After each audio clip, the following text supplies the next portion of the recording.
తెలంగాణ రాష్ట్రాన్ని పాలిస్తున్న ముఖ్యమంత్రి రేవంత్ రెడ్డి అప్రజాస్వామిక తీరులో వ్యవహరిస్తున్నారని బీఆర్ఎస్ వర్కింగ్ ప్రెసిడెంట్ కేటీఆర్ విమర్శించారు. అధికారం ఎవరికీ శాశ్వతం కాదని పదవి చూసుకుని విర్రవీగుతున్న రేవంత్ అహంకారానికి రాబోయే రోజుల్లో ప్రజలే తగిన బుద్ధి చెప్తారని హెచ్చరించారు. రంగారెడ్డి జిల్లా ఇబ్రహీంపట్నంలో నూతనంగా ఎన్నికైన బీఆర్ఎస్ పార్టీ సర్పంచులు, కౌన్సిలర్ల సన్మాన సభలో ముఖ్య అతిథిగా పాల్గొన్న ఆయన కాంగ్రెస్ సర్కార్పైన నిప్పులు చెరిగారు. కేవలం కొద్ది నెలల పాలనలోనే కాంగ్రెస్ చేస్తున్న అరాచకాలు, అన్యాయాలను ప్రజలు గమనిస్తున్నారని, ఇక మరో 50 ఏళ్ల వరకు ఆ పార్టీ రాష్ట్రంలో తిరిగి అధికారంలోకి రాదని జోసన్ చెప్పారు. అరాచక పాలన ఏదైతే ఇవాళ 2.5 సంవత్సరాలుగా సాగుతున్నదో, ఈ పాలనను అంతమొందించాలంటే తప్పకుండా కొత్త తరం నాయకత్వం రావాల్సిన అవసరం ఉన్నది. అందుకే నాకైతే సంపూర్ణమైన విశ్వాసం ఉంది, రాబోయే రోజుల్లో ఎన్నికలు ఎప్పుడు వచ్చినా అవి కేసీఆర్ ఎన్నికలుగానే ఉంటాయి. అసెంబ్లీ ఎన్నికలు కాదు, కేసీఆర్ ఎన్నికలే ఈ రాష్ట్రంలో జరుగుతాయి. కేసీఆర్ తిరిగి అధికారంలోకి వచ్చే ఎలక్షనే జరుగుతుంది. ఇది నా ఒక్కడే ఆలోచన కాదు. వాళ్ళ రాష్ట్రంలో మీరు ఎవరినైనా అడగండి, ఒక రైతును పోయి అడగండి, అన్న ఎట్లున్నది పరిస్థితి అని. రైతు మరి వారి బాధలు వర్ణనాతీతంగా ఉన్నాయి. నిన్నగాక మొన్న నేను జగిత్యాలకు పోతే అక్కడ ఒక రైతు సోదరుడు కలిసినాడు. ఊరికేనే అడిగిన నేను, ఎట్లుందన్న పరిస్థితి అని. ఆయన నాతో ఒకటే ఒక మాటలో చెప్పిండు, ఏముంది సార్, 3 సార్లు రైతు బంధు ఎగ్గొట్టిండు, 3 తాపల రైతు బంధు ఎగ్గొడితే 27,000 కోట్లు మిగిలినాయి, వాళ్ళకెళ్ళి 20,000 కోట్లు ఇచ్చి రుణమాఫీ చేసిన డబ్బా కొట్టుకుంటున్నాడు, మా పైసలు మాకే ఇచ్చి మీదికెళ్ళి బాకీ ఉన్నాడు, కానీ బయటికి మాత్రం రైతు బంధు ఎగ్గొట్టింది చెప్పాడు, రుణమాఫీ చేసిన అని చెప్పి అది కూడా ఊళ్ళో 4 మందికి చేసిండు, 12 మందికి కాలేదు, అట్లున్నది పాలన అని చెప్పి ఒకటే ఒక్క మాటల రైతన్న చెప్తా ఉన్నాడు. మన రేవంత్ రెడ్డి మాట్లాడుతూ ఉన్నాడు ఇక్కడికి వచ్చి, ఇది future city, Bharat future city, దీనిలో న్యూయార్క్ను తలదన్నే నగరాన్ని నిర్మిస్తా నేను అని చెప్తున్నాడు. ఉన్న సిటీని పట్టించుకునే తెలివి లేదు, ఉన్న సిటీలో దోమలు గుడ్డి జనం చచ్చిపోతుంటే దాన్ని అడిగినోడు లేడు. ఫ్యూచర్ సిటీ కడతారట. ఫ్యూచర్ సిటీ ఎవరు కడతారు? ఫ్యూచరే లేని నాయకుడు, ఆయనకు ఫ్యూచర్ లేదుగా. మళ్ళా తప్పిదారి ఆ పార్టీ ఇంకో 50 ఏళ్ళు ఇక్కడ ములకొత్తనేయకుండా చేసిపోతున్నాడు రేవంత్ రెడ్డి. కాంగ్రెస్ పార్టీని బొందబెట్టే పోతాడు. అట్లాంటి నాయకుడట ఫ్యూచర్ సిటీ కడతాడట. ఉన్న 14,000 ఎకరాలకు వాపసిస్తా అన్నాడు, ఇవాళ ఇంకొక 16,000 ఎకరాలు మీ దగ్గరికి వెళ్ళి తీసుకుంటా అంటున్నాడు. మొత్తం 30,000 ఎకరాల్లో ఏదో చేస్తా అని చెప్పి గ్రాఫిక్స్ తోని, AI తోని బొమ్మలు చూపెట్టి టైంపాస్ చేసుకుంటూ గడిపేస్తా ఉన్నాడు. 2.5 ఏళ్ళైంది. భూములు ఇస్తాంటివి ఇప్పటి వరకు సమాధానం లేదు. కోర్టులోనేమో ఫార్మాసిటీ ఉన్నదా లేదా అంటే కోర్టులోనేమో ఉన్నదని చెప్తాడు. బయటికి వచ్చేమో వాడెవడో జూ పార్కు పెడితే జూ పార్కు లాంటి మీ ఇబ్రహీంపట్నం ఇస్తారట. ఎవడన్నా మెడకాయ మీద తలకాయ ఉన్నాడు. ఇబ్రహీంపట్నంలో ఎంత ఉంటుందో ఎకరం? 2-3 కోట్లు ఉంటుందా? అంటే ఇదివరకు మనం ఉన్నప్పుడు బాగుండే, ఇప్పుడు డౌన్ అయింది అనుకో రియల్ ఎస్టేటు. వాస్తవమేనా? రేవంత్ రెడ్డి ఎప్పుడు చెప్పుకుంటుంటాడు, నేను నల్లమలకి వెళ్ళి వచ్చినా, ఆ నల్లమలని మిస్ అవుతున్నట్టున్నాడు. అందుకే ఇక్కడ ఒక జూ పార్క్ పెట్టి అప్పుడప్పుడు వచ్చి జంతువులను చూసిపోతా, క్రూర మృగాలను చూసిపోతా అన్నట్టు ఇక్కడ 3,000 ఎకరాలు మీ ఫ్యూచర్ సిటీలో ఇస్తాడంట. ఇదేనా ఒక ప్రభుత్వాన్ని నడిపే పద్ధతి? కోహెడలో 178 ఎకరాలు ఆనాడు పండ్ల మార్కెట్ పెట్టేందుకు కేసీఆర్ గారి నాయకత్వంలో భూమిని కేటాయించడమే కాదు, 50 కోట్ల నిధులు కూడా అడ్వాన్స్గా ఇచ్చినాం. ఇస్తే ఇవాళ ఇక్కడ కోహెడలు ఉండదట మార్కెట్. ఏడుకోవాలి? రాచకొండ గుట్టలలో రామోజీ ఫిలిం సిటీ అవతలకు అన్నట్టు, ఆ గుట్టల పైన ఎక్కడో కట్టుకో అన్నట్టు. ఎవడన్నా నిజంగా మెడకాయ మీద తలకాయ మీద ఆలోచన చేస్తాడా? ఇట్లా ఎవరు పోతారు పండ్ల మార్కెట్కు? వ్యాపారులు, చిన్న వ్యాపారులు పోతారు. వాళ్ళు గుట్టలలో పోయి దందా చేసుకునే పరిస్థితి ఉంటుందా? అంటే ఎంత అవివేకంగా, ఎంత అనాలోచితంగా, ఎంత రియల్ ఎస్టేట్ మీద యావతోని భూములు అమ్ముకొని ఎట్లన్నా చేసి పైసలు చేసుకోవాలన్న ఆలోచన తప్ప వేరే ఆలోచన లేదు. ఫ్యూచర్ సిటీ చుట్టూ కూడా మొత్తం జరుగుతున్నది భూదందానే. మొత్తం రేవంత్ రెడ్డి గారి అన్నదమ్ముళ్ళు ఆయన బంధువులు మాడుగుల దాకా భూములు కొన్నారు. జయపాల్ రెడ్డి గారి కుటుంబ సభ్యులు, ఈయన బావమరుదులు, ఈయన అన్నలు, తమ్ముళ్ళు మొత్తం గద్దల్లాగా వాలిపోతా ఉన్నారు. ఎక్కడ సీలింగ్ భూమి ఉంటే అది పట్టా భూమి కావాల్సిందే. ఎక్కడ పట్టా భూమి ఉంటే నువ్వు ఇస్తావా లేకపోతే సస్తావా.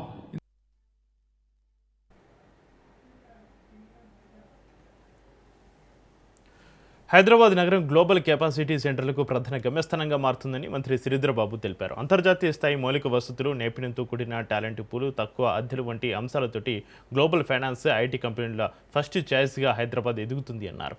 ట్రాఫిక్, కాలుష్య సమస్యలు తక్కువగా ఉండడంతో బెంగళూరు, ముంబై నుంచి కంపెనీలు హైదరాబాద్కు మకం మార్చుతున్నాయని తెలిపారు.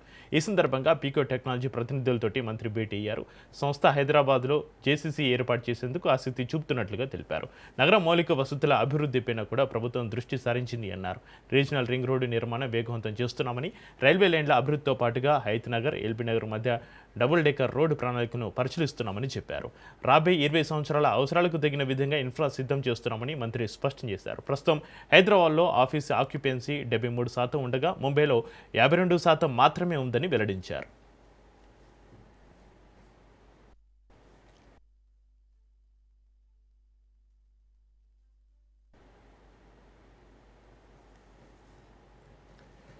దేశంలోని దివ్యాంగుల ప్రయోజనాల కోసం వివిధ సంక్షేమ పథకాలను కేంద్ర ప్రభుత్వం అమలు చేసిందని కేంద్ర మంత్రి కిషన్ రెడ్డి అన్నారు. తర్నాకులో ఏర్పాటు చేసిన సామాజిక అధికారిత శిబిరంలో కిషన్ రెడ్డి ముఖ్య అతిథిగా హాజరయ్యారు. కేంద్ర ప్రభుత్వం అమలు చేస్తున్న ఏడీఐపీ పథకం కింద దివ్యాంగులకు 3 చక్రాల సైకిళ్లు, వినికిడి యంత్రాలు, కృత్రిమ అవయవాలను అందించారు. ఈ సందర్భంగా దివ్యాంగులు మానవ వనరులలో అంతర్భాగమని కిషన్ రెడ్డి అన్నారు. దివ్యాంగుల సాధికారతకు వివిధ సంక్షేమ పథకాలను కేంద్ర ప్రభుత్వం అమలు చేస్తుందని తెలిపారు.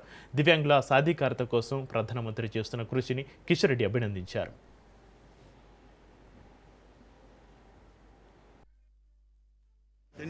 మహాత్మా జ్యోతిరావు పూలే 200వ జయంతి ఉత్సవాలను భారతీయ జనతా పార్టీ ద్వారా కేంద్ర ప్రభుత్వం ద్వారా నిర్వహిస్తా ఉన్నాం. ఈ సందర్భంగా వారి 200వ జయంతిని పురస్కరించుకొని కేంద్ర ప్రభుత్వం తరఫున మన సికింద్రాబాద్ పార్లమెంటు పరిధిలో ఉన్నటువంటి సనత్ నగర్, సికింద్రాబాద్ అసెంబ్లీ నియోజకవర్గాలలో దివ్యాంగులు ఎవరైతే ఉన్నారో వాళ్ళను గుర్తించి వాళ్ళకు కావలసినటువంటి బ్యాటరీతో నడిచేటువంటి tricycles, wheelchairs, hearing pads, stickers, cell phones, ఈ రకంగా వాళ్ళకి ఏ రకమైనటువంటి వస్తువులు కావాలన్నా అవన్నీ ఈరోజు పంపిణీ చేసేటువంటి కార్యక్రమం చేస్తా ఉన్నాం. తెలంగాణ రాష్ట్ర గవర్నర్ శివప్రతాప్ శుక్లా ఢిల్లీలో కీలక భేటీలు నిర్వహించారు. కేంద్ర రక్షణ శాఖ మంత్రి రాజ్నాథ్ సింగ్, కేంద్ర ఆరోగ్య మరియు కుటుంబ సంక్షేమ శాఖ మంత్రి జేపీ నడ్డాను మర్యాదపూర్వకంగా కలిశారు. తెలంగాణ గవర్నర్గా బాధ్యతలు స్వీకరించిన తర్వాత తొలిసారిగా కేంద్ర మంత్రులను కలిసిన ఆయన పరస్పర శుభాకాంక్షలు తెలియజేసుకున్నారు.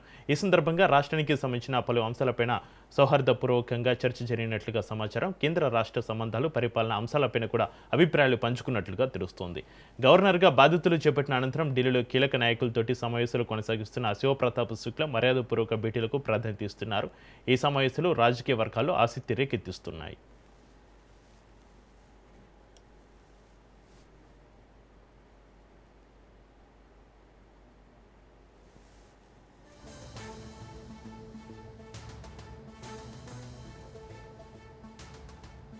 డీలిమిటేషన్ పైన రేవంత్ వ్యాఖ్యలకు బీజేపీ నేత డీకే అరుణ కౌంటర్ ఇచ్చారు. డీలిమిటేషన్, మహిళా రిజర్వేషన్ బిల్లుపైన క్రెడిట్ రావడం లేదని కాంగ్రెస్ బాధపడుతుందని విమర్శించారు. అందుకే దక్షిణాదికి అన్యాయం జరుగుతుందన్నారు. రేవంత్ మాట్లాడుతున్నారని అన్నారు. అన్ని రాష్ట్రాల్లో జరిగినట్టే తెలంగాణలోనూ డీలిమిటేషన్ ప్రక్రియ ఉంటుందని చెప్పుకొచ్చారు. గతంలో కేసీఆర్ మాట్లాడినట్టు రేవంత్ మాట్లాడుతున్నారని మండిపడ్డారు.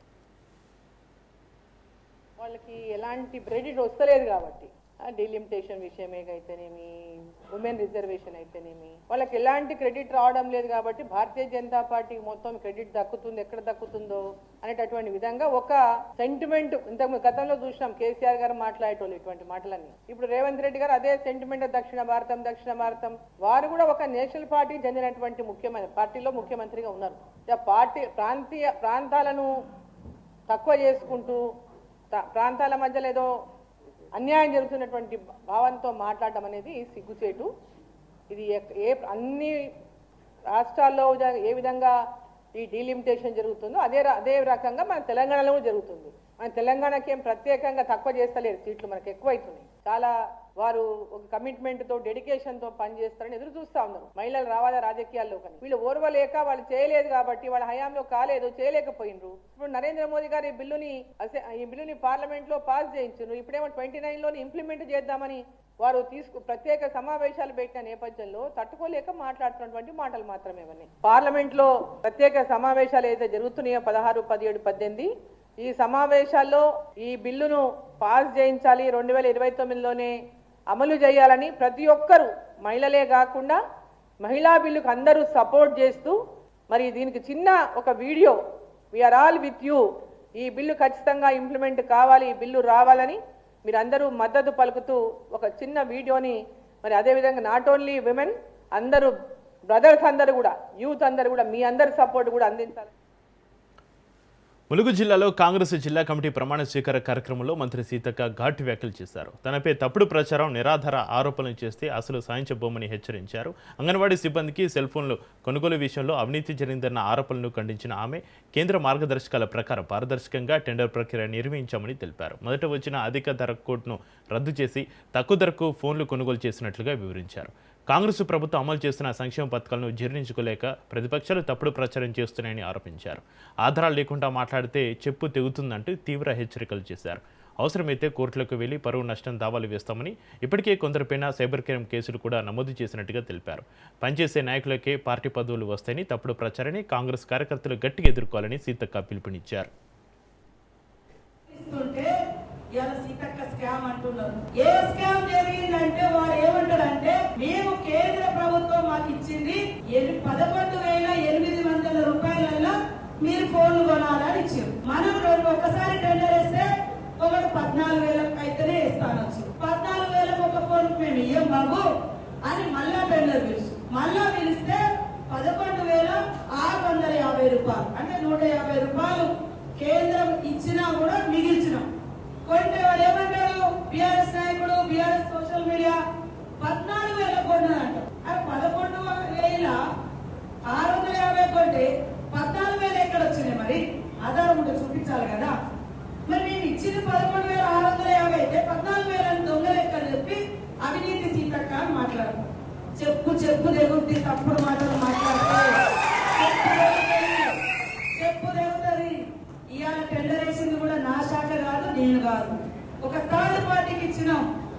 టీజీటీఎస్ టెక్నికల్ మన తెలంగాణ టెక్నికల్ సర్వీస్ కార్పొరేషన్ వాళ్ళకి ఇచ్చినాం. అందులో కేంద్రం ఇచ్చిన ప్రతి గైడ్ లైన్స్ అమలు చేసినాం. ఇవాళ ఒక మట్టి ఇట్లా చల్లితే మనం రుద్దుకోవాలి. ఇప్పుడు చూడు, మాట్లాడండి, కేసులు పెట్టండి, ఎవరెవరైతే తప్పుడు ఆరోపణలు చేస్తాడో.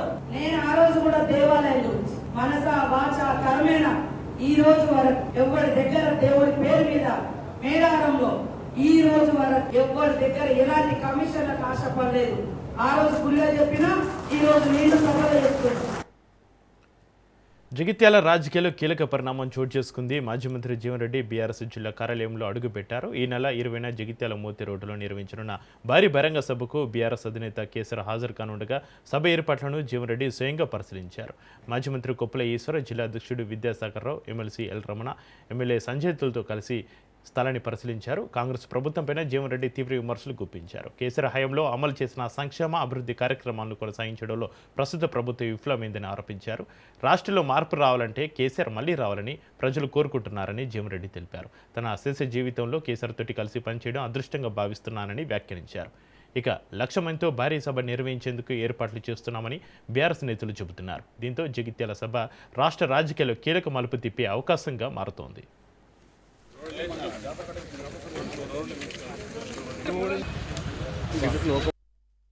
ప్రిలిమినరీకి ముందుగానే ముఖ్యంగా ఉత్తర తెలంగాణ ప్రాంతంలో బీఆర్ఎస్ పార్టీ బలోపేతం ప్రధాన లక్ష్యంగా ఎంచుకొని ఇలా బీఆర్ఎస్ పార్టీ అధ్యక్షులు నాయకులు కేసీఆర్ గారు ఏదైతుందో వారు జగిత్యాలో సభ నిర్వహింపచేయడానికి సుముఖత వ్యక్తం చేయటం అందరం కూడా హర్షం వ్యక్తం చేస్తున్నాం. రాష్ట్రంలో మారుతున్నటువంటి ఒక రాజకీయ పరిణామాలు మనం గమనిస్తూ చెప్పండి. ఎప్పుడైనా కానీ మనం మార్పు అనేది బెటర్ ఒక మంచి కొరకు జరగాలని చెప్పి కోరుకుంటామే. ఇలా 2023 సాధారణ శాసనసభ ఎన్నికల్లో అంతవరకు సుదీర్ఘంగా మరి తెలంగాణ రాష్ట్ర పురోభివృద్ధి కొరకు తెలంగాణ రాష్ట్ర ఉద్యమ నాయకుడైనటువంటి ఒక కేసీఆర్ గారు చేసినట్టుగా కృషి అందరం గమనించి కూడా ఏదైతుందో మరి ఇంకా మెరుగైన పాలన కావాలి అనే ఒక భావనతోని మరి అప్పుడు కాంగ్రెస్ పార్టీకి అవకాశం కల్పించడం జరిగింది. వారు ఆనాడు ఏదైతుందో రైతాంగాన్ని కేవలం మద్దతు ధర కల్పనే కాదు, మద్దతు ధర కల్పనతో పాటుగా పెట్టుబడికి తోడ్పడాలనే ఒక భావనతోని దేశంలో ఎక్కడ లేని విధంగా ఏదైతుందో రైతు బంధు కార్యక్రమాన్ని ప్రవేశపెడితే అలా రైతు బంధు రైతు భరోసా అనే ఒక నెపంతోనే ఏ విధంగా నీరుగార్చబడుతుంది, మధ్యలో 2 పంటలు ఏదైతుందో మరి అది అమలు చేయబడలేకపోవటం. ఇప్పుడు కూడా ఈ రబ్బీకి సంబంధించిన ఖరీఫ్ వస్తుంది, మళ్ళీ కొత్త ఖరీఫ్ వస్తుంది, ఇంతవరకు ఏదైతే రబ్బీకి సంబంధించినటువంటి ఒక రైతు భరోసా కల్పించబడలేకపోవడం చెప్పి అంటున్నా. రైతాంగాన్ని ఈ దేశాన్ని పట్టాడు అన్నం పెట్టేవాడు రైతు అని చెప్పారు. అటువంటి రైతు పురోభివృద్ధి ప్రధానంగా ఎంచుకునేది ఎత్తుందో దేశంలో ఎక్కడ లేని విధంగా రైతు బీమా కార్యక్రమం అమలు చేసిండ్రు. ఆడబిడ్డలకు ఏది ఇస్తుందో మరి తోడ్పడే విధంగా కళ్యాణ లక్ష్మి కార్యక్రమాన్ని అమలు చేసిండ్రు. ఇలా పురిటిలో తెలంగాణ రాజకీయాలు సీనియర్ నేత జీవన్రెడ్డి నిర్ణయం ఇప్పుడు పెను దుమారం రేపుతుంది. ఆయన కాంగ్రెస్ వీడి బీఆర్ఎస్ గూటికి చేరడంపైన ప్రభుత్వ వైపు ఆది శ్రీనివాస్ నిప్పులు చెరిగారు. జీవన్రెడ్డి తన ఆత్మ చంపుకుని ఆత్మాభిమానాన్ని వదులుకొని కేసీఆర్ విష కౌగిలిలోకి వెళ్లారని ఆయన తీవ్ర స్థాయిలో మండిపడ్డారు. 10 ఏళ్ల పాటు కేసీఆర్ అవినీతి రాక్షస పాలనపై పోరాటం చేశానని చెప్పుకున్న జీవన్రెడ్డికి ఇప్పుడు అదే అవినీతి పరులు నియంతలతో కలిసి పనిచేయమని దేవుడు పంపించాడా అని ప్రశ్నించారు. తెలంగాణ ప్రజలు ఎంతో కష్టపడి కేసీఆర్ అనే చీడ పురుగును వదిలించుకున్నారని రేవంత్ రెడ్డి నాయకత్వంలో ప్రజాపాలన సాగుతుంటే మళ్ళీ ఆ చీకటి రోజులు రావాలని ప్రజలెవరూ కోరుకోవడం లేదని స్పష్టం చేశారు. అనేక మందిని ఫిరాయింపు చేసినటువంటి పితామహుడుగా ఉన్నటువంటి కేసీఆర్ గారి కౌగిల్లో ఎలా ఇమిడిపోతాడో భవిష్యత్తులో అనేటువంటి ఆలోచనలు చెప్పేటువంటి ప్రయత్నం చేస్తూ ఇప్పటికే కేసీఆర్ గారి విష కౌగిలిలో అనేక మంది సీనియర్ నాయకులు బలైపోయినటువంటి సందర్భం, అసలు వాళ్ళ ఆచూకీ కూడా లేనటువంటి సందర్భంలో అసలు ఈ రాష్ట్రంలో అనేక మందిని పార్టీ ఫిరాయింపు చేసుకుని బీఆర్ఎస్ పార్టీలో చేర్చుకున్నటువంటి అనేక మంది పార్టీ ఫిరాయింపులతోటి నిండినటువంటి బీఆర్ఎస్ పార్టీలో ఎలా పనిచేస్తారో జీవన్రెడ్డి గారిని ప్రజలకు సమాధానం చెప్పాల్సిన అవసరం ఉంది. ఈరోజు ఇక్కడ పార్టీలో చేర్చుకుని చెప్పినటువంటి ఒక అపవాది మీద ఈరోజు పార్టీ ఫిరాయించేటువంటి క్రమంలో మరో పార్టీలో గెలిచిన క్రమంలో ఇప్పటికే పార్టీలను అనేక మంది సమాజం కోసం కృషి చేస్తున్న మహనీయుడు మహాత్మా జ్యోతిరావు పూలే అని టీజేఐఐసీ చైర్పర్సన్ నిర్మలా జగ్గారెడ్డి అన్నారు. సంగారెడ్డి కొత్త బస్టాండ్ సమీపంలో బీసీ సంక్షేమ శాఖ ఆధ్వర్యంలో ఏర్పాటు చేస్తున్న జ్యోతిరావు పూలే జయంతి వేడుకలో జిల్లా కలెక్టర్ ప్రవీణ్తో కలిసి పాల్గొని పూలమాలతోటి నివాళులర్పించారు. అనంతరం మహిళల విద్య కోసం కృషి చేస్తారని పూలే ఆశయాలను మనం అందరం కూడా ముందుకు తీసుకుపోవాలని నిర్మలా జగ్గారెడ్డి పిలుపునిచ్చారు. జ్యోతిరావు పూలే చేసిన కృషిని ఈ సమాజం మరవదని వితంతు పునర్వివాహాలు ప్రోత్సహించి ఆనాటి సాంఘిక దురాచారాలకు వ్యతిరేకంగా పోరాటం చేశారని కలెక్టర్ ప్రావీణ్య తెలిపారు. ఈ కార్యక్రమంలో Sangareddy municipal chairperson Koona Vanitha Santosh, Sadashivpet municipal chairperson Munipalli Anjamma Satyanarayana, DRO Pandu తదితరులు పాల్గొన్నారు.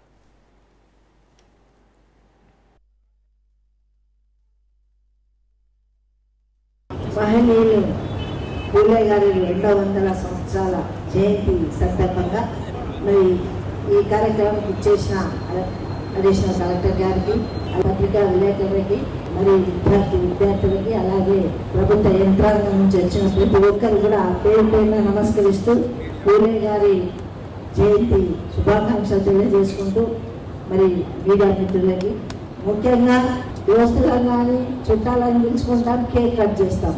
కానీ ఈరోజు మనం ఏం చేస్తున్నాం? 200 సంవత్సరాల కింద పుట్టిన మహనీయుని బర్త్డే మన సంగారెడ్డిలోనే కాదు దేశమంతటా చేసుకుంటుంది. అంటే ఎందుకు చేసుకుంటున్నాం? ఆయన చేసిన కృషి, ఆయన తపన సమాజానికి ఇవ్వడం. సమాజంలో ఇంత మార్పు, ఇంతమంది వేదికపై ఉన్నాం, ఇంతమంది మరి పిల్లలు కానీ పెద్దలు కానీ ఇంత సంతోషంగా ఇక్కడ కూర్చున్నాము. ఆ అవకాశం ఇచ్చింది ఎవరు అంటే జ్యోతిరావు పూలే గారు. మరి మేము 60 ఏళ్ళకి వచ్చినప్పుడు, మేము చిన్నగా ఉన్నప్పుడు చూసిన సమాజంలో ఉన్న మార్పులు చాలా ఇప్పుడు మార్పు వచ్చింది. నేను స్కూల్లో చదువుకున్నప్పుడు అంటరాని ఇది ఉండేది. ఎస్సీలు, బీసీలు మరి అగ్రవర్ణాలకి ముట్టుకునే పరిస్థితి, ఒకరికొకరే తాకే పరిస్థితి కూడా ఉండేది కాదు. మరి ఈరోజు అందరూ కూడా సమానమే అనే విధంగా తీసుకొచ్చిన మహనీయుడు మరి జ్యోతిరావు పూలే గారు. మహనీయుడు. అమరావతి పేరుతో భారీ దోపిడీ జరుగుతుందని వైసీపీ స్టేట్ కోఆర్డినేటర్ సజ్జల రామకృష్ణారెడ్డి మండిపడ్డారు. కూటమి ప్రభుత్వ అవినీతి ఎండగట్టేందుకు వైసీపీ శ్రేణులంతా సిద్ధంగా ఉండాలి అన్నారు. ప్రజా సమస్యలపైన బలమైన గలం వినిపించాలని తెలిపారు. కూటమి ప్రభుత్వ వైఫల్యాన్ని ఎత్తుచూపేందుకు సిద్ధంగా ఉండాలి అన్నారు. సిస్టమేటిక్గా అవినీతి దోపిడీ జరుగుతుందని తెలిపారు. వ్యవస్థలను మేనేజ్ చేస్తూ జరుగుతున్న అవినీతి దాచిపెడుతున్నారని దుజ్జుమెత్తారు. ఇష్టాలకు తగినట్టు మొత్తం పోతుంది అంటే చంద్రబాబు నాయుడు గారు ఆయన కొడుకు ఇష్టాలకు తగినట్టే పోతుంది. కాబట్టి అది వాళ్ళ ప్రభుత్వం, చంద్రబాబు నాయుడు ప్రభుత్వం, టీడీపీ ప్రభుత్వం. నేనైతే దాన్ని అలాగే చూస్తాను. కూటమి అనేది ఊరికి ఒక ముసుగు, అది ఒక కోట వేసుకున్నాడు. సో వాళ్ళకు సంబంధించినంత వరకు గతంలో కూడా ఓ పద్ధతి ప్రకారము దోచుకోవడం కానీ, ఓ పద్ధతి ప్రకారము అవినీతిని సిస్టమ్టైజ్ చేయడం కానీ, కరప్షన్, అలాగే దాన్ని కింది వరకు తీసుకెళ్ళి ఈ అవినీతి ద్వారా వచ్చే ఏదైతే రాబడి అనొచ్చు, ఆదాయం అనొచ్చు, అందరికీ రుచి మరిపి అలాంటి వెస్టెడ్ ఇంట్రెస్ట్ గ్రూపులు అంటాం. అంటే వాళ్ళ ప్రయోజనాలకు దాని ద్వారా ఈ పార్టీ అధికారంలో అంటే ప్రయోజనాలు వాళ్ళ ప్రయోజనాలు నెరవేరుతాయి అనుకునే గ్రూపు రాష్ట్రం అంతటా కింది వరకు. గ్రామాల్లో మౌలిక సదుపాయాలే కల్పనే లక్ష్యంగా కూటమి ప్రభుత్వం పనిచేస్తుందని మంత్రి కొండపల్లి శ్రీనివాస్ పేర్కొన్నారు. గజపతి నగరం మండలం లోగిస గ్రామంలో పల్లె పండుగ కార్యక్రమంలో భాగంగా 1,15,00,000 అంచనా వ్యయంతో నిర్మించిన రహదారులను ఆయన ప్రారంభించారు. ముందుగా ఆయన మహాత్మా జ్యోతిబా పూలే చిత్రపటానికి పూలమాలలు వేసి నివాళులర్పించారు. ఆ మహనీయుని ఆదర్శంగా తీసుకుని అతని ఆశయ సాధనకు కృషి చేయాలని పిలుపునిచ్చారు.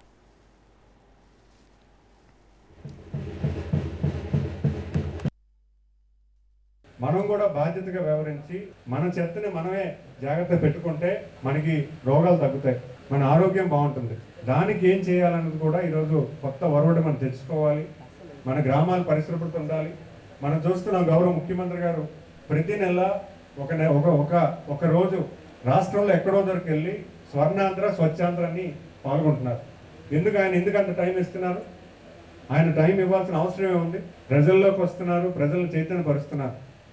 ఎందుకంటే ఈరోజు మనం చూసుకుంటే ఆంధ్ర రాష్ట్రంలో విజయనగరం జిల్లా క్యాన్సర్స్లో 2వ స్థానం ఉంది. క్యాన్సర్స్లో 2వ స్థానం అంటే మన ఆరోగ్యాలు మనం ఎందుకో పాడు చేసుకుంటున్నాం. దాన్ని అట్టడి చేయాలంటే మనం పరిశుభ్రత పెంచాలి, ఆరోగ్యకరమైన భోజనం తినాలి. ఆరోగ్యంగా ఉండడానికి మనం ఏం చేయాలో మనం కార్యాచరణ చేయాలి. అది చేయాలంటే కలిసికట్టుగా నడాలి. ప్రతి దేశం వెళ్ళి నేను ఎన్ఆర్ఐ శాఖ అంటే విదేశీ శాఖ తనపై ఆరోపణలు చేసిన లాయర్ సుభాష్ సింగబోస్ పైన సింగర్ మంగ్లీ నార్సింగి పోలీస్ స్టేషన్లో ఫిర్యాదు చేశారు. 150 కోట్లు మోసం చేశారంటూ తనపై అతను తప్పుడు ప్రచారం చేస్తున్నారని ఫిర్యాదులో పేర్కొన్నారు. మార్చి 21న సుభాష్ సియపోగు పేరుతోటి పరిచయం చేసుకున్న వ్యక్తి తనను బెదిరించాడని తెలిపారు. అతడు అమర్యాదగా బెదిరించే ధోరణిలో మాట్లాడారని, తనను కలవాలని ఒత్తిడి చేశారని, నిరాకరిస్తే అప్రతిష్టపాలు చేస్తారని బెదిరించారని చెప్పారు. మరో వ్యక్తితో కలిసి అవమానకర వ్యాఖ్యలు చేశారన్నారు. తనకు ఎలాంటి సంబంధం లేని కరెన్సీ నోట్లు ఉన్న వీడియో చూపించి బెదిరించారు. సుభాష్ సింగబోస్ తీరుపైన తన కుటుంబ సభ్యులు తీవ్ర మానసిక ఒత్తిడికి గురయ్యారని మంగ్లీ ఫిర్యాదులో పేర్కొన్నారు. నిందితులపైన చట్టపరమైన చర్యలు తీసుకోవాలని పోలీసులను కోరారు మంగ్లీ.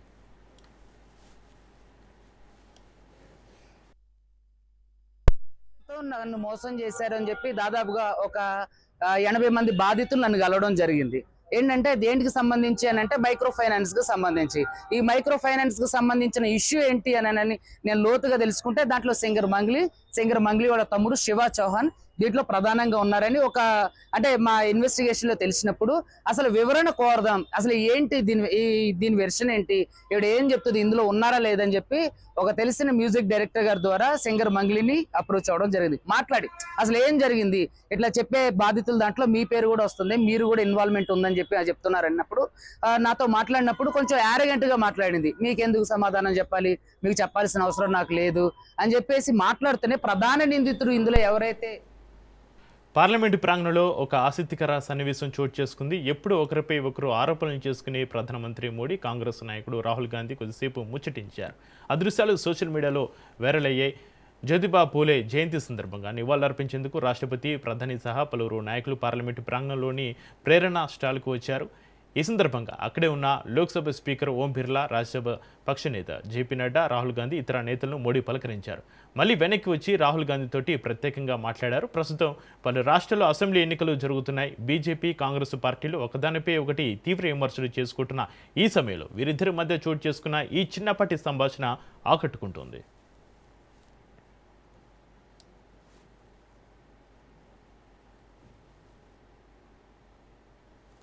డీజిల్ ఎగుమతులపైన కేంద్రం సుంకాన్ని పెంచింది. లీటర్పై 21 రూపాయల 50 పైసల నుంచి 55 రూపాయల 50 పైసల వరకు పెంచింది. ఏటీఎఫ్పై ఎగుమతి సుంకాన్ని పెంచింది ఆర్థిక శాఖ. ఇక లీటర్పై 29 రూపాయల 50 పైసల నుంచి 42 రూపాయలకు పెంచుతూ నిర్ణయం తీసుకుంది. పెట్రోల్ ఎగుమతులపై ఎలాంటి సుంకం విధించేది లేదని వెల్లడించింది.